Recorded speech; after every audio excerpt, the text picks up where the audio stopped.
ओम नमः सिद्धेभ्यः। नमो अरिहन्ताणं नमो सिद्धाणं नमो आयर्याणं नमो उवज्झायाणं नमो लोये सव्वसाहुणम्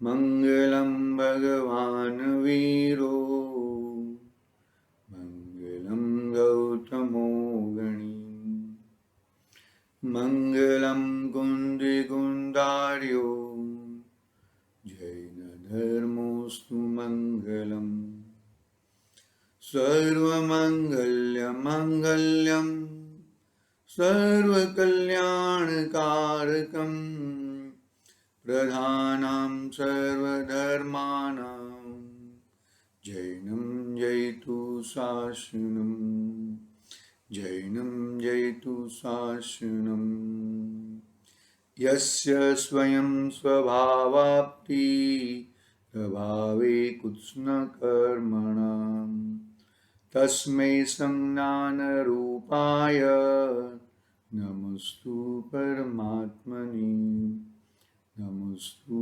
परमात्मने नमस्तु परमात्मने चेतिले चेतन चेत्या विना केम चालसे।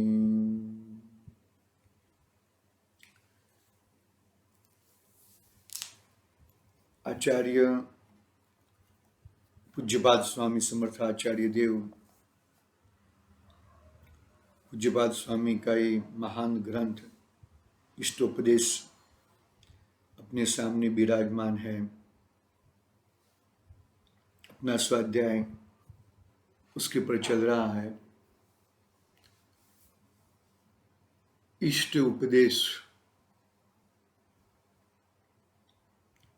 हितोपदेश अपने तीर्थंकर भगवान हितोपदेश रहते हैं और आचार्य देव इष्टोपदेश इष्ट का उपदेश देते हैं। इष्ट का उपदेश यानी कि क्या कि तेरा गंतव्य स्थान कहाँ है, तुझे कहाँ जाना है। आचार्य देव स्वयं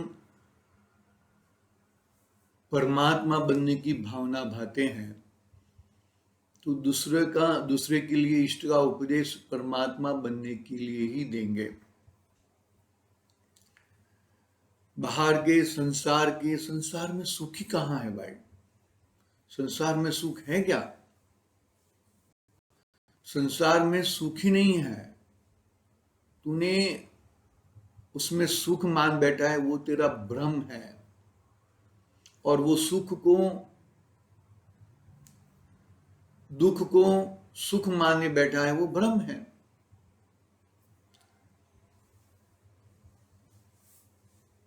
हमने कल थोड़ा पूरा 9 गाथा तक रिवीजन किया था और 10वीं गाथा कल प्रारंभ की थी।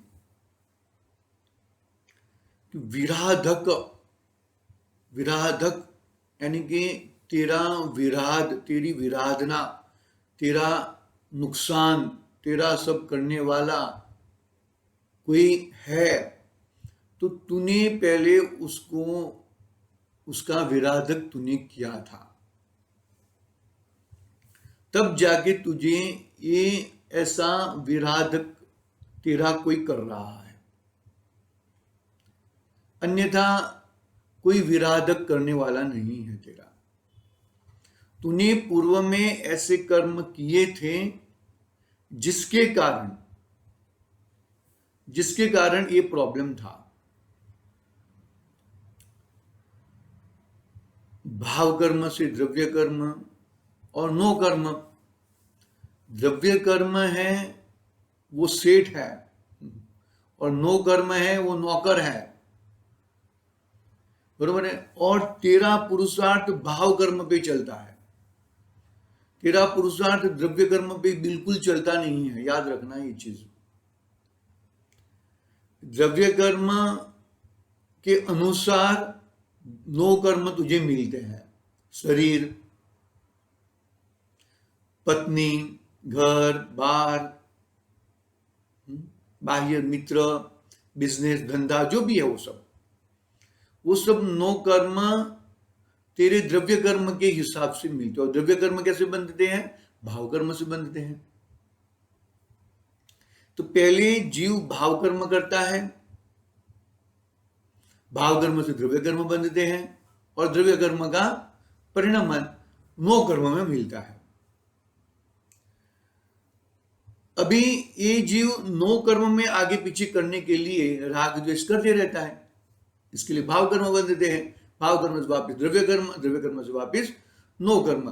तो तेरा पुरुषार्थ राग द्वेष के ऊपर कर सकता है। राग द्वेष क्यों होते हैं? मोह के कारण। मोह क्यों होता है? अज्ञानता के कारण। तो मेन अज्ञानता, ज्ञान स्वभावी है। अपने ज्ञान स्वभाव को तुझे पकड़ना है, अपने ज्ञान स्वभाव में तुझे रहना है, वो तू रहता नहीं है। और नो कर्म यानी कि शरीर में, नो कर्म यानी कि पत्नी में, नो कर्म यानी कि नो कर्म घर बाहर, जो भी है वो सब बाहर की नो कर्म, नौ प्रकार के नो कर्म है। 25 कसाई है ना, 25 कसाई। 25 कसाई में 13 कसाई तो राग रूप कही और 12 कसाई द्वेष रूप रही। 25 कसाई कैसी? कि क्रोध मान माया लोभ, वो तो 4 कसाई है ही, उसके 4 भेद है ना, अनंतानुबंधी आदि, तो 16 कसाई हो गई। और 9 कसाई, तो 9 वो सब मिला के 25 कसाई हो गई। तो 25 कसाई में जो राग है ना, वो राग के कारण, राग के कारण द्वेष तो पहले छूट जाता है, राग के कारण ये सब गड़बड़ होता है। आई बात समझ में? श्रेणी के राजा जब राजा थे तब उनका पुत्र उनकी भोजन करने की थाली में सुसु करता था, तो भी वो मतलब कितना ये राग है। कोई अन्य व्यक्ति ने कुछ बोल दिया तो चलो ठीक है, लेट गो करते हैं, लेकिन अपनी व्यक्ति ने किसने बोल दिया तो मेरी व्यक्ति, मेरा इसने मुझे ऐसा बोले, तुमको सुधारने के लिए बोला, तुम्हारा कुछ दोष होएगा, तुम्हारा कुछ दोष दिखने के लिए वो उसने बोला, तुम जिसको हितकारी मानते हो उसको तुम विधायक मानते हो, विराधक मानते हो। देखो, हितकारी और अहितकारी वो तो स्वयं ही है। अपना हित स्वयं कर सकता है और अपना अहित स्वयं कर सकता है। यहां पर वो बात आएगी, अगला छंद में आएगा।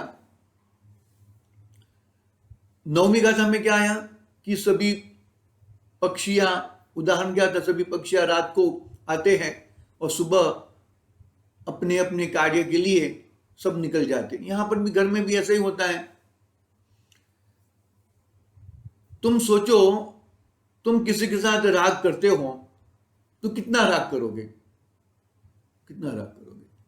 अरे तुम बाहर में भी राग इतना प्रदर्शन नहीं कर सकते हो। मान लो कि तुम इतना राग है तुम दोनों के पत्नी के बीच, पति पत्नी के बीच में, एक ही थाली में, हाँ एक थाली में तुम भोजन कर सकते हो, लेकिन तुम अपने मुंह में अपना भोजन और उसके मुंह में वो भोजन करेगी और तुमको पेट भरेगा, ऐसा नहीं है।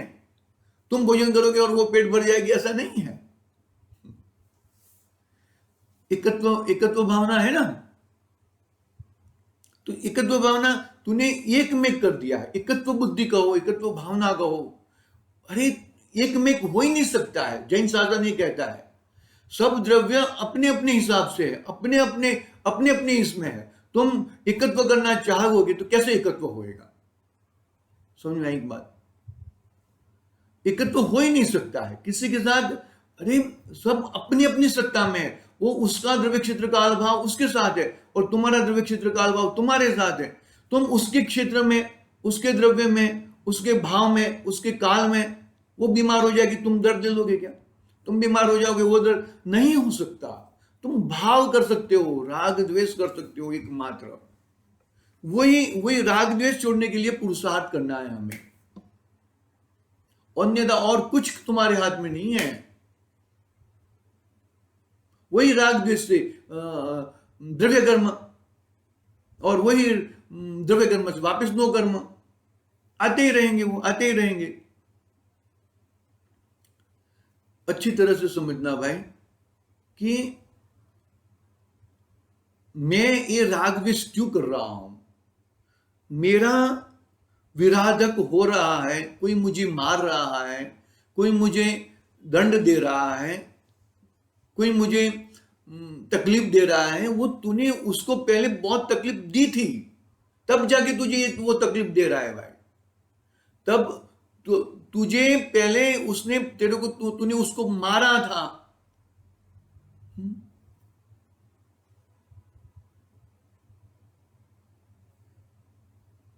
हम एक दो मित्र की कहानी आती है, दो पुत्र की, एक सेठ के घर पे एक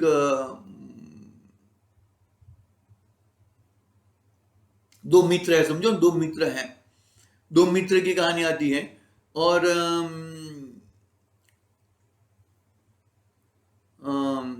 एक मित्र तो कोई सेठ के घर पे चला जाता है, और एक मित्र कोई वो, तो उसको मित्र को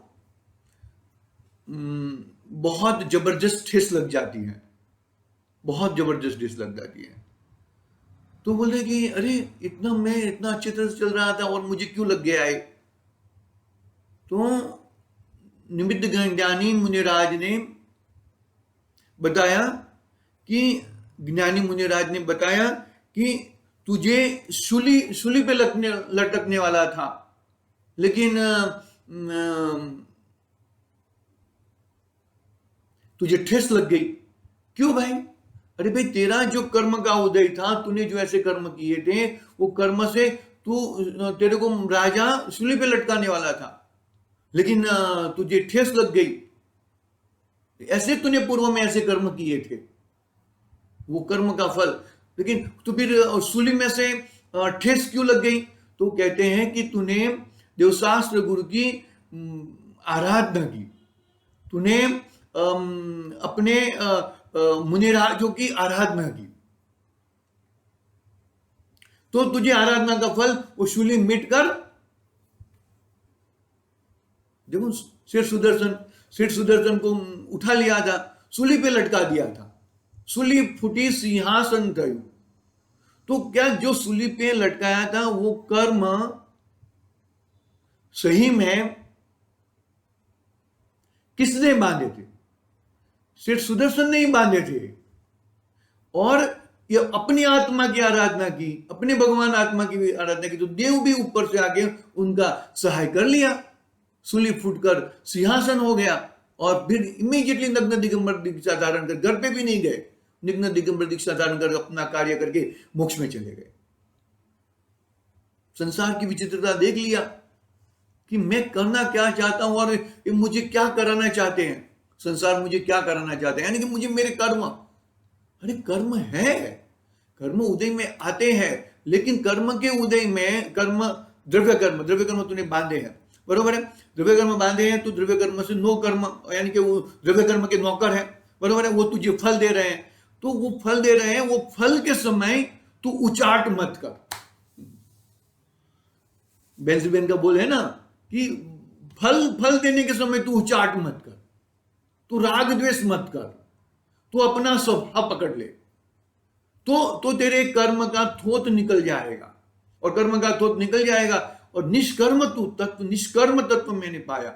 मेरा तत्व निष्कर्म है, कर्म के साथ रहना वो मेरा कलंक है। मैं ज्ञानानंद स्वभावी हूं, मैं ज्ञान और आनंद वाला हूं। मैं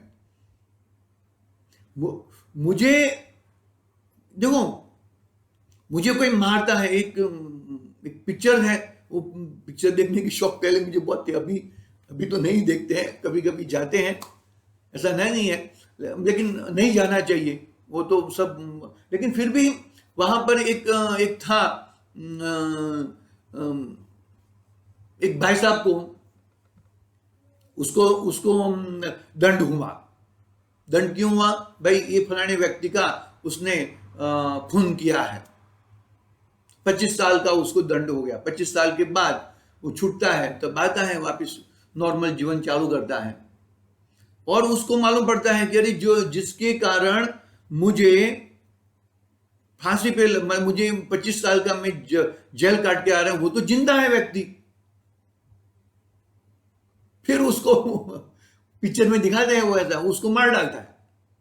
तो वापस उसको बोले कि न्याय कि हे न्यायाधीश, जिसको तुमने, मैं 25 साल की जेल काट के आ रहा हूं, जिसके कारण वो तो जिंदा था, वो तो मरा ही नहीं था, तो उसकी जेल तो मैं काट चुका हूं।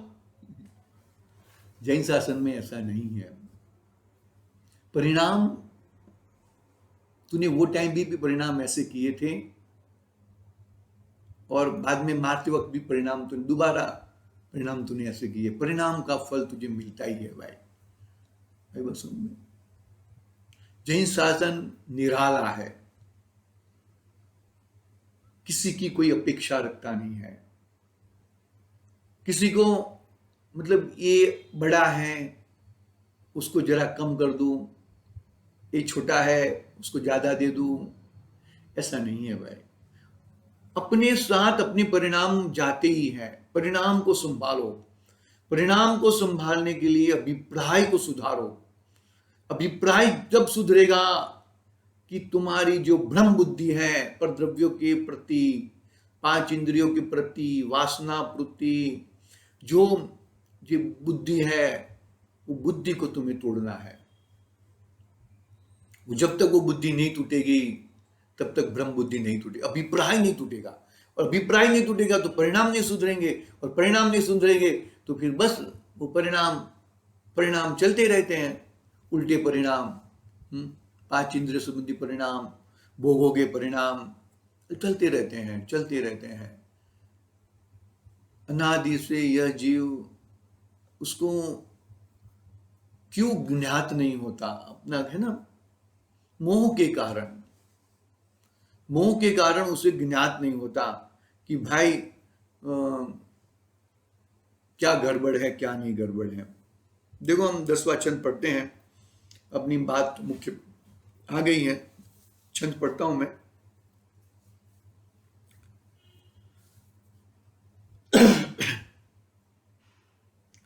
विराधक कथम हंत्रे जनाय परिकुप्यति, त्रयगोलं पातयन् पदभ्या स्वयं दृढ़ेन पात्यति। क्या कहते हैं? त्रास दिया तब त्रस्त तब, क्यों हंता पर को, अपराधी भी स्वयं झुके, हो जब दंड प्रयोग। क्या कहते हैं? पढ़ लेते हैं, अनुवाद थोड़ा क्लियर हो जाए अपना। विराधक, जिसने पहले अन्य को हैरान किया था, दुख दिया था, ऐसा पुरुष वर्तमान में अपने को मारने वाला मनुष्य के प्रति क्यों क्रोध करता है? क्योंकि वो भूल गया है, अपने किए हुए कर्म वो भूल गया है। हमें हमारे कर्म याद रखना, जो कर्म उदय में आते हैं वो हमने पूर्व में किए हुए कर्म है भाई। पूर्व में हमने कर्म किए हैं तभी ये उदय में आते हैं। अरिहंत परमात्मा पे क्यों नहीं आते कर्म के उदय? सिद्ध परमात्मा के ऊपर कर्म के उदय क्यों नहीं आते? क्योंकि अभी कर्म नहीं कर रहे हैं, वो अपने स्वभाव में बैठे हैं, पर भाव में नहीं बैठे। परात्मा में नहीं बैठे ना। प्रवचन सार की पहले मंगलाचरण, परात्मा, परमात्मा नहीं परात्मा है। तो परात्मा में बैठे हो, यानी कि अनात्मा में बैठे हो तुम, आत्मा में नहीं बैठो। आत्मा में बैठोगे कर्म नहीं बंधेंगे। कर्म आएंगे, कर्म चले जाएंगे। क्या कहते हैं देखो, वह अपने को मानने वाला मनुष्य के प्रति क्यों क्रोध करता है? भूल गया है वो बेचारा, अज्ञानता है। लेकिन याद रखना, जो भी होता है, जिस तरह की परिस्थिति आती है वो अपने कर्म के अनुसार ही आती है। जो परिस्थिति आती है वो परिस्थिति नो कर्म में आती है, जो द्रव्य कर्म के नौकर है, नो कर्म में आती है वो परिस्थिति। और नो कर्म शरीर वो तू नहीं है। पत्नी, पुत्र, घर बार, नौकर, चाकर, वो सब तू नहीं है। उसे तो तेरे हो भी नहीं सकते, तू उसका नहीं हो सकता। तो ये बुद्धि, यदि ये बुद्धि किसके कारण? राग के कारण, राग और द्वेष के कारण। तो तूने उल्टी मान्यता से, मिथ्या बुद्धि से तूने इन लोगों को अपना मान लिया था, अपना मान लिया था, बरोबर है? अभी भी अपना मान रहा है, तो आगे आगे भी परिस्थिति ऐसी ही आने वाली है तेरी। देखो भाई, समझना पड़ेगा, अच्छी तरह से तुझे समझना पड़ेगा। जो तू नहीं समझ पाएगा तो तेरा भविष्य तेरे हाथ में है। परिणाम को संभालना है। परिणाम को संभालने से पहले हमें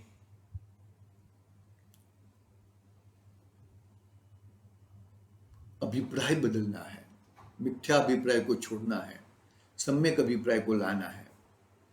जब तक तुम मिथ्या अभिप्राय को नहीं छोड़ोगे, सम्यक अभिप्राय को नहीं लाओगे, तब तक चाहे बाहर में कुछ भी, लेकिन वो तुम्हारा कल्याणकारी होने वाला नहीं है। देखो क्या कहते हैं यहाँ पर, कि जो तुझे फल मिला है, कहा ना, जो तुझे फल मिला है वो फल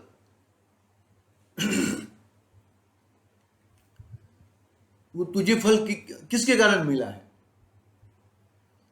तूने पूर्व में बांधा था, वो वर्तमान में उदय में आया है। प्रत्येक जीव की ऐसी ही परिस्थिति है। और वो संतति चालू क्यों रहती है? बार बार संतति क्यों चालू रहती है? इसी के कारण चालू रहती है भैया। देखो, वर्तमान में अपने को मानने वाला मनुष्य के प्रति क्यों क्रोध करता है? अरे देखो, त्रैगुल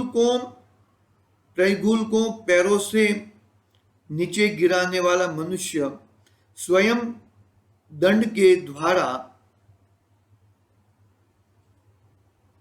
त्रैगुल के दंड के द्वारा नीचे गिराता है। त्रैगुल समझते हैं? वो जो जमीन खोदने का आता है ना, तीन रहते हैं, ट्रैक्टर से वो खोदते हैं, पूरा ट्रैक्टर से खोदते हैं, हर वो बैल से खेदते हैं। तो क्या कहते हैं कि त्रैगुल को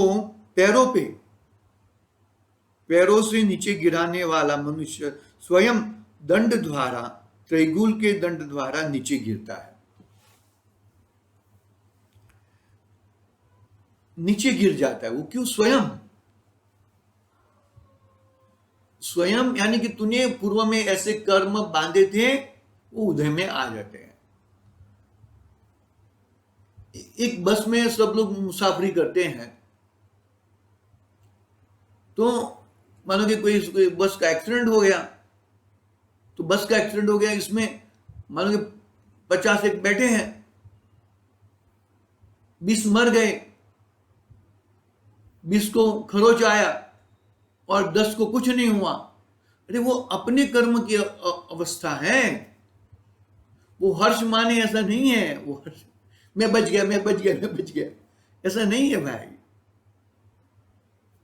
जो मर गए वो अपने आयु कर्म पूरा होने वाला था, हम बराबर है, और वो जिंदा नहीं रह सकते। वो ये जो जिसको थोड़ा सा खरोच आ गया, तो वो हिसाब से उसके कर्म के उदय थे, और इसको कुछ भी नहीं हुआ तो उसके कर्म उदय ऐसे थे। तुम कर्म के समय में अपने आप को देखने का पद्धति लगाओ। कर्म है, कर्म उदय में शुभ भाव और अशुभ भाव तुमने जो किए हैं वो हिसाब से कर्म बंधे हैं। अशुभ भाव का कर्म अशुभ फल आता है। लेकिन यहां पर सिद्धांत ये कहना चाहते हैं कि तुम कौन से भी कर्म के उदय होने दो, वो कर्म के समय, कर्म के उदय समय कर्म को न देखो, अपने भगवान आत्मा को देखो। फिर देखो तमाशा, अरे कर्म की ताकत नहीं है, कर्म की कोई ताकत नहीं है कि वो तुम्हें कुछ कर सके। टीका पढ़ते हैं।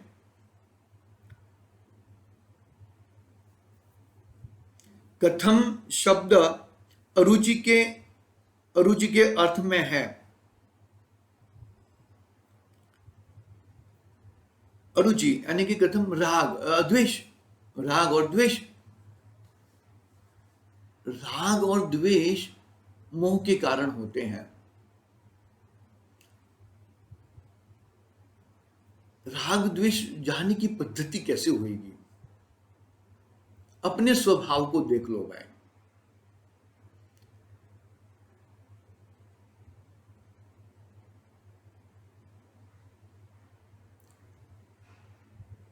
रामायण क्यों रची गई? राग के कारण। महाभारत क्यों रचा गया? राग के कारण। राग और द्वेष, द्वेष तो समझ लो ठीक है, राग के कारण मुख्यतः।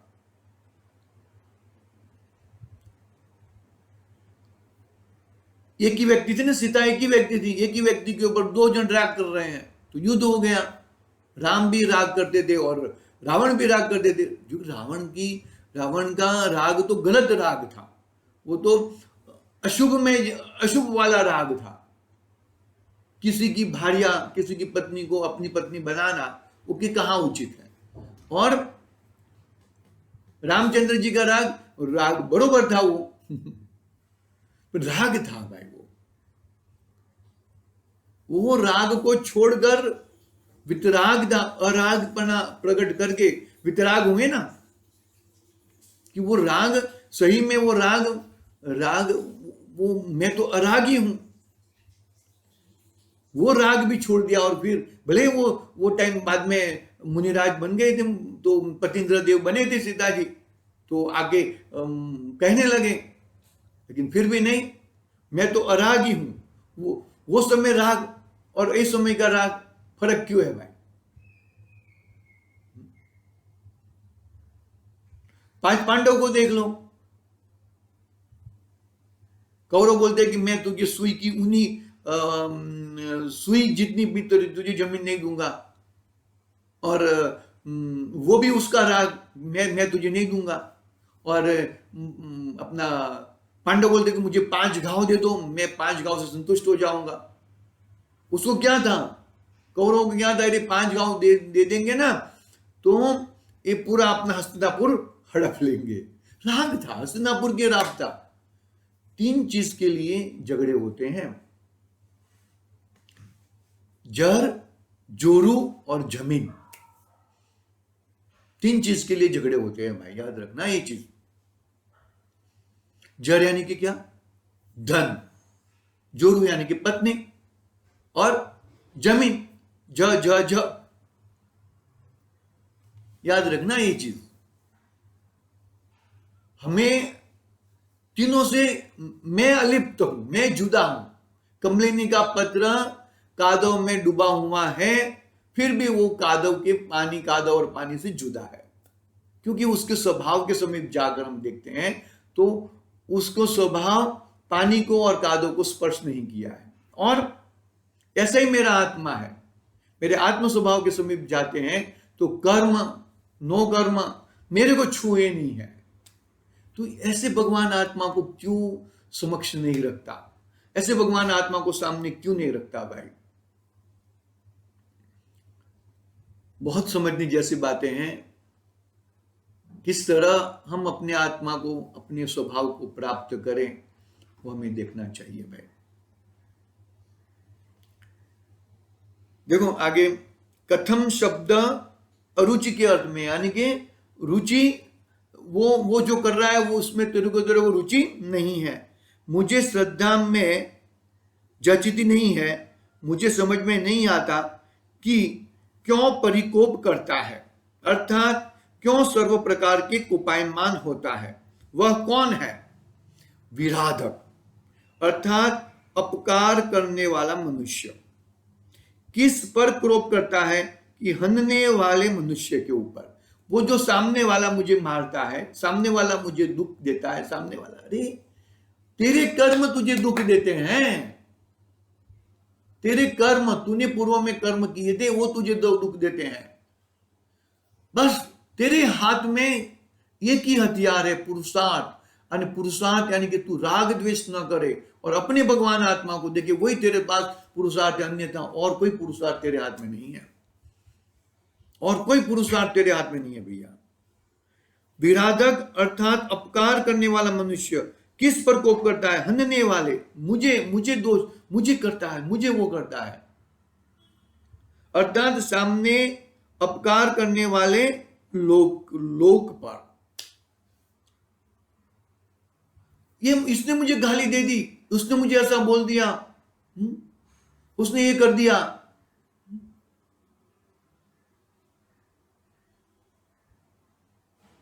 मेरे घर वालों ने मुझे वो बोल दिया।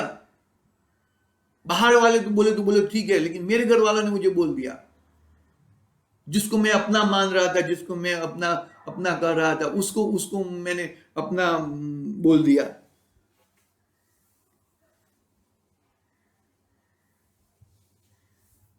भाई समझना बात को।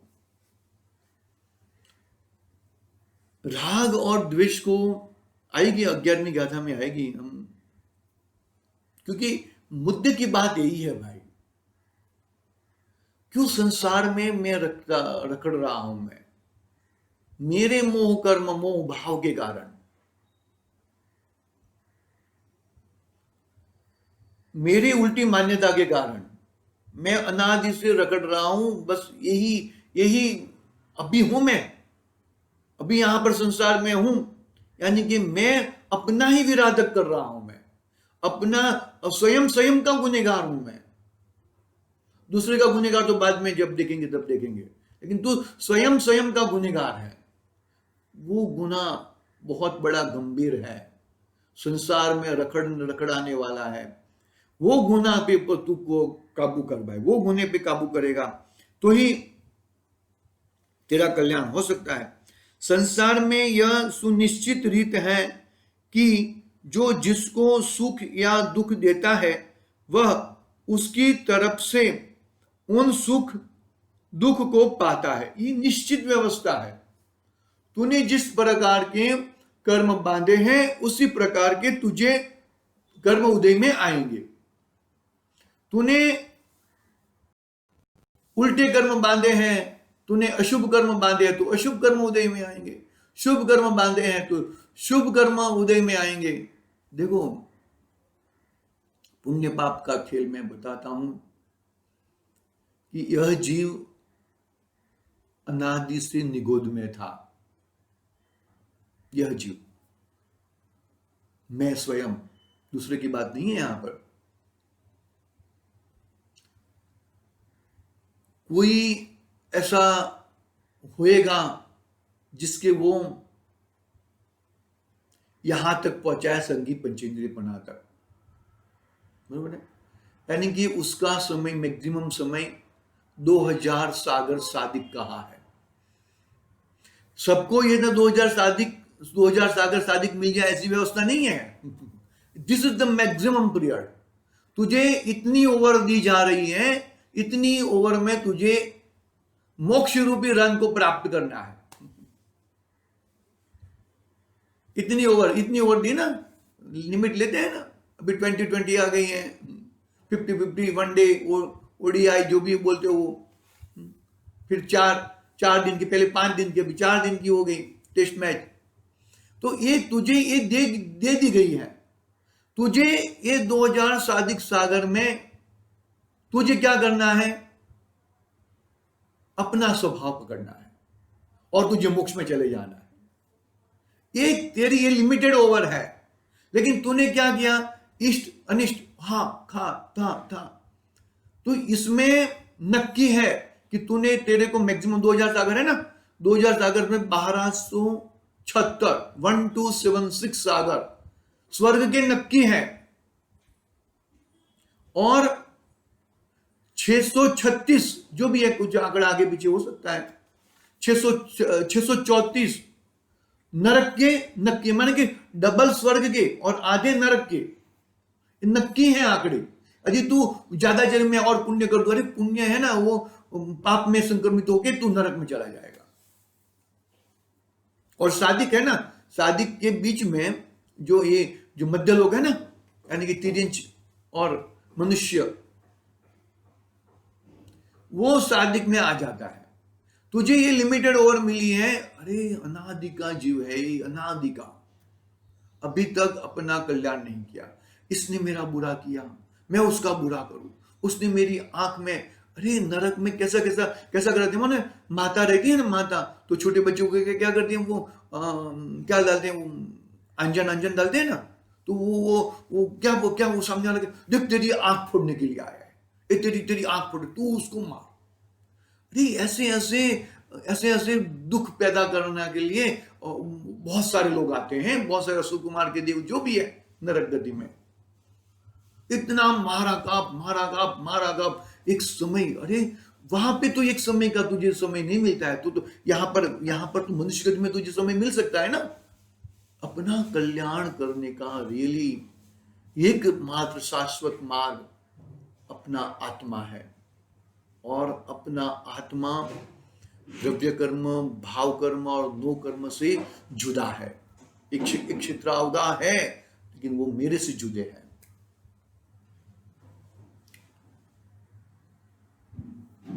द्रव्य कर्म और भाव कर्म के बीच में अज्ञानता, स्वयं की अज्ञानता को दूर करना अपना पुरुषार्थ है, अपना पुरुषार्थ में स्वयं करना चाहिए, अन्यथा कुकरी मुकरी में, गुरुदेव तो कहते हैं कुकरी मुकरी में चला जाएगा।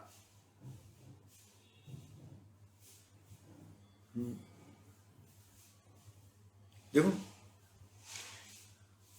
सिद्धा वो दृष्टांत दिया है ना, दृष्टांत के बारे में बात करते हैं यहां, यह संबंध में दृष्टांत कहते हैं त्रयम गुल मित्यादि, गाथा में है शब्द, देखो कहां पर था गाथा में,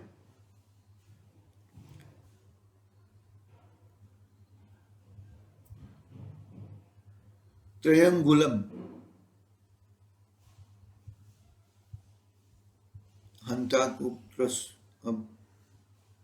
ठीक है, अन्वार्थ में त्रयंगुलम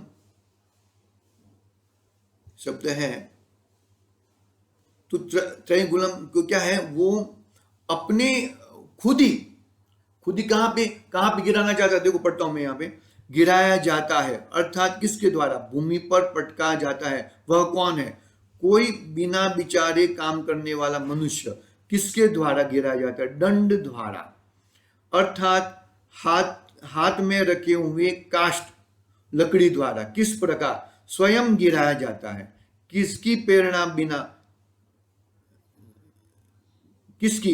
प्रेरणा बिना ही, क्या करते हुए, नीचे गिराते हुए, अर्थात भूमि की ओर झुकाते हुए क्या, त्रैगुल को, अर्थात 3 उंगलियों के आकार का कूड़ा कचरा आदि को खींचने वाला यंत्र को, किसके द्वारा, 2 पैरों के द्वारा। ये दृष्टांत दिया गया, बरोबर है। इसलिए अहित करने वाला अर्थात प्रीति रहित व्यक्ति के प्रति अपना हित चाहने वाला बुद्धिमान पुरुष को अप्रीति अर्थात द्वेष नहीं करना चाहिए। यानी क्या है, देखो प्रीति और अप्रीति राग के बिगर होती नहीं है। मुझे इसके प्रति द्वेष है तो इसके प्रति राग है, इसके प्रति द्वेष है और इसके प्रति राग है।